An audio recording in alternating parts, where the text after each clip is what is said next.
بسم الله الرحمن الرحيم.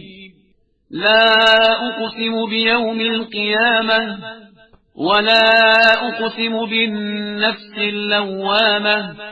أيحسب الإنسان أن لن نجمع عظامه بلى قادرين على أن نسوي بنانه بل يريد الإنسان ليفجر أمامه يسأل أيان يوم القيامة. فإذا برق البصر وخسف القمر وجمع الشمس والقمر يقول الإنسان يومئذ أين المفر كلا لا وزر إلى ربك يومئذ المستقر. ينبأ الإنسان يومئذ بما قدم وأخر بل الإنسان على نفسه بصيرة ولو ألقى معاذيره.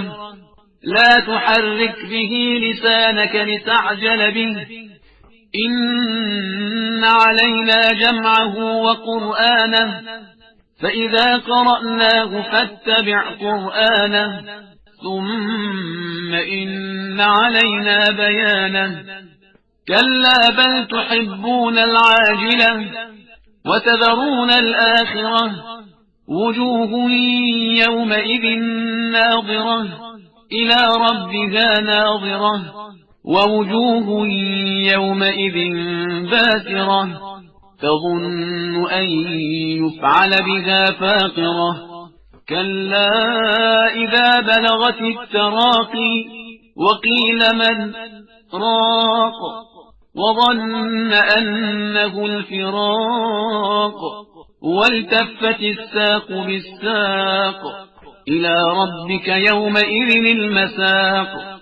فلا صدق ولا صلى ولكن كذب وتولى ثم ذهب إلى أهله يتمطى. أولى لك فأولى ثم أولى لك فأولى. أيحسب الإنسان أن يترك سدى ألم يك نطفة من مني يمنى ثم كان علقة فخلق فسوى فجعل منه الزوجين الذكر والأنثى. أليس ذلك بقادر على أن يحيي الموتى